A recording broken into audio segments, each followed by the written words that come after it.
This is a story about Mr. Daydream. You know what he looks like, don't you, because you've seen him at the beginning. It's also a story about a little boy called Jack.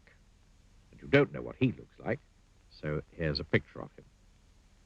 Now, Jack was a very well-behaved little boy. He always ate up his lunch. He always went to bed when he was told. He always said please and thank you. But Jack was a daydreamer.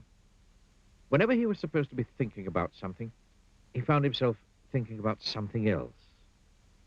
Daydreaming. One day, Jack was at school. He was sitting at his desk, listening to the teacher talking about history.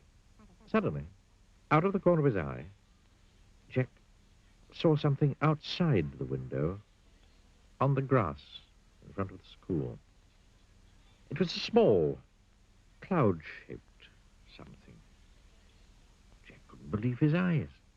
The figure looked at Jack, looking at him, smiled, and waved. Jack looked at his teacher, who was still talking. Then he got up, quietly, ever so quietly, and slipped out. He crossed the grass to the strange-looking, cloud-shaped figure. "Hello," he said. "Who are you?" "Oh, I'm Mr. Daydream," said the figure. "What's your name?" "Jack," said Jack. I'm going off on an adventure," Mr. Daydream said to Jack. "Would you like to come with me?" "Oh, yes, please," replied Jack. "Very well, then," said Mr. Daydream. And putting two fingers in his mouth, he let out the loudest whistle Jack had ever heard in his whole life. A huge bird swooped down out of the sky and landed beside Jack and Mr. Daydream. "Come on," said Mr. Daydream to Jack, and climbed onto the bird's back. Jack climbed on too. It was really an enormous bird, and there was plenty of room for both of them. "Hold on," said Mr. Daydream. Jack held on, tight. The huge bird flapped its huge wings, and suddenly they were high up in the air. They flew over fields and farms and towns and hills and trees and valleys until they were far, far away from Jack's school. It was very exciting. Mr. Daydream turned to Jack. "How would you like to go to Africa?" he shouted. They were traveling so fast now that Jack just nodded his head and held on even tighter. And suddenly, it seemed in no time at all, there below them was Africa. The bird landed in a jungle clearing. Jack and Mr. Daydream climbed off the bird's back. It was very hot. "Come on," said Mr. Daydream to Jack. "Let's go and explore."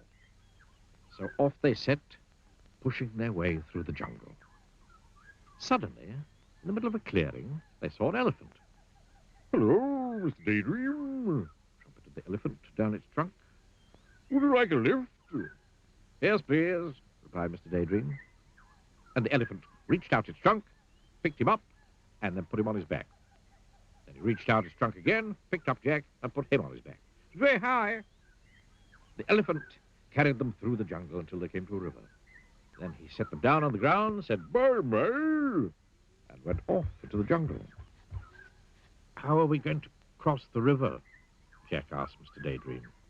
"Perhaps I can be of assistance," said a particularly oily voice coming up from the river.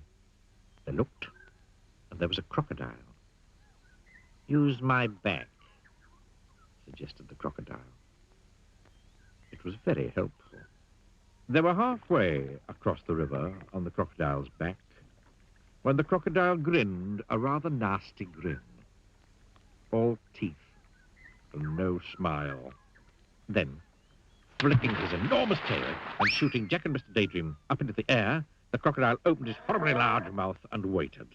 It was very frightening. "Oh, dear," gasped Jack as he looked down at that enormous mouthful of teeth. "Oh, dear. Oh, help!" Mr. Daydream, upside down beside him, put two fingers in his mouth and let out that very large whistle of his. Suddenly, just as the crocodile's mouth was about to go snap, the big bird swooped down out of the sky. Mr. Daydream and Jack landed right on the bird's back. "Phew," said Jack. Foiled again, said the crocodile. Well, I promised you an adventure, didn't I? Grinned Mr. Daydream. You certainly did, said Jack.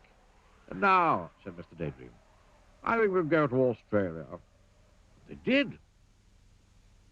And Jack learned to throw a boomerang, so that it always came back to him.